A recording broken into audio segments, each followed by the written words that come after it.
Hi friends, আজি আহিছো আকৌ নতুন এটা বিষয় লৈ how to adjust internal angle of A land for building construction. তো স্টার্ট করার আগতে মই আপোনালোকক রিকুয়েস্ট কৰিছো প্লিজ মোৰ চেনেলটো লাইক সাবস্ক্ৰাইব আৰু কমেন্টস কৰিব।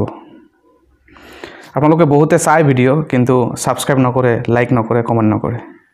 তো প্লিজ ৰিকুয়েস্ট কৰিছো, আপোনালোকৰ কাৰণে বহুত কষ্ট কৰি আছো আৰু আপোনালোকক শিকাবলৈ বহুত মোৰ এটা ইচ্ছা আছে। তো প্লিজ লাইক কমেন্ট আৰু শেয়াৰ কৰিব। তো বলক ভিডিওটা আৰম্ভ কৰোঁ। তো আজিৰ বিষয়টো হ'ল আমাৰ যেতিয়া আপোনালোকে বিল্ডিং বনাম বুলি এটা প্ল্যানিং কৰিছে কিন্তু আপোনালোকৰ মাটিটো হ'ল এনেকুৱা। তো আপোনালোকে বিল্ডিংটো প্ল্যানিং কৰিছে ৰুম বনাবলৈ এনেকুৱা। সাপোজ মই এইটো এটা লৈছো, এইটো এটা প্ল্যানিং লৈছো, বেডৰুম বাৰান্দা টয়লেট ব্লক আছে, ঠিক আছে। এতিয়া এই বিল্ডিংটো এই মাটিটোত কেনেকৈ প্লট কৰিব, কাৰণ মাটিটো হৈছে বেকা, বহুতৰে এইটো লৈ বহুত দিগদাৰ হৈ যায়। তো বিল্ডিংটোৰ প্ল্যানিংটোৰ ৰুম কেইটা চাব, ৰুমৰ এংগেলটো গোটেইকেইটা 90 ডিগ্ৰী থাকে, ৰুমৰ কোণবোৰ 90 ডিগ্ৰী থাকে। তো এই মাটিটো আমি 90 ডিগ্ৰী এংগেলত বহাব লাগিব। তো আপোনালোকে কি কৰিব, এইটো এটা নিয়ম আছে।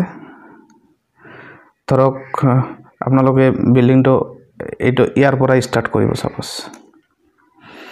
তো এইটো সাইড আপোনালোকে স্ট্ৰেট কৰি ল'ব, এইটো সাইড স্ট্ৰেট কৰি ল'ব। সাপোজ ইয়াত ৰছী লগাই লৈছে, তো এইটো 90 ডিগ্ৰী হৈছে নে নাই এইটো কেনেকৈ চেক কৰিব। তো 90 ডিগ্ৰী হৈছে নে এইটো চেক কৰিবলৈ পাইথাগোৰাছ থিওৰাম এটা আছে, পাইথাগোৰাছৰ ফৰ্মুলা এটা আছে। এই ফৰ্মুলা দি আপোনালোকে চেক কৰিব লাগিব। তো এইটো মেইন পইণ্ট ল'ব আপোনালোকে। ইয়াৰ পৰা আপোনালোকে ইফালে ল'ব 4 ফিট আৰু ইফালে ল'ব 3 ফিট। 4 ফিট আৰু 3 ফিট হৈ গ'ল। এতিয়া এই কৰ্নাৰটো এনেকৈ সিধা ষ্ট্ৰেট লৈ ল'ব মেজাৰমেণ্ট। এইটো 5 ফিট আছে নে নাই। যদি 5 ফিট আছে তো আপোনালোকৰ এইটো এংগেল পুৰা 90 ডিগ্ৰী হৈ গৈছে। আৰু যদি হোৱা নাই নহ'লে ইফালৰ পৰা আহিব লাগিব ভিতৰত, এইটো ওলাই যাব লাগিব, আৰু নহ'লে এইটো সোমাব লাগিব, এইটো অলপ বাহিৰলৈকে ওলাই যাব লাগিব। তেতিয়া চাব এটা সময়ত আপোনালোকৰ এইটো পুৰা 4 ফিট 3 ফিট আৰু এইটো 5 ফিট হৈ যাব। এইটো এনেকুৱা পাইথাগোৰাছৰ থিওৰামটো এনেকুৱা আছিলে। এইটো 4 ফিট 3 ফিট আৰু 5 ফিট। এইটো 4 স্কোৱাৰ কৰক। এইটো কেনেকৈ আহিলে 4 স্কোৱাৰ কৰক প্লাছ 3 স্কোৱাৰ কৰক। তো এইটো কিমান হ'ল 16 প্লাছ 9 25। তো এইটো √5 স্কোৱাৰ কৰিলে কি হ'ব 5 আহিব, হয় না। তো এইটো এনেকৈ আহিলে বস্তু। তেতিয়া আসল বস্তুটো দেখাও।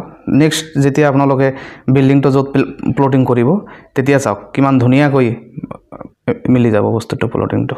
এইটো আপোনালোকে ধুনীয়াকৈ 90 ডিগ্ৰী পাই যাব। এইটো ইয়াৰ পৰা এৰক অলপ জাগা এৰি দিব পাৰে, ইয়াৰ পৰা অলপ জাগা এৰি দিব পাৰে, দি কিনে ধুনীয়াকৈ প্লটিং কৰিব। ইফালে জাগাটো এইটো খালী থাকিব, এইটো আপোনালোকে ইফালে বেলেগ ৰুম এডজাষ্টো কৰিব পাৰে আপোনালোকে।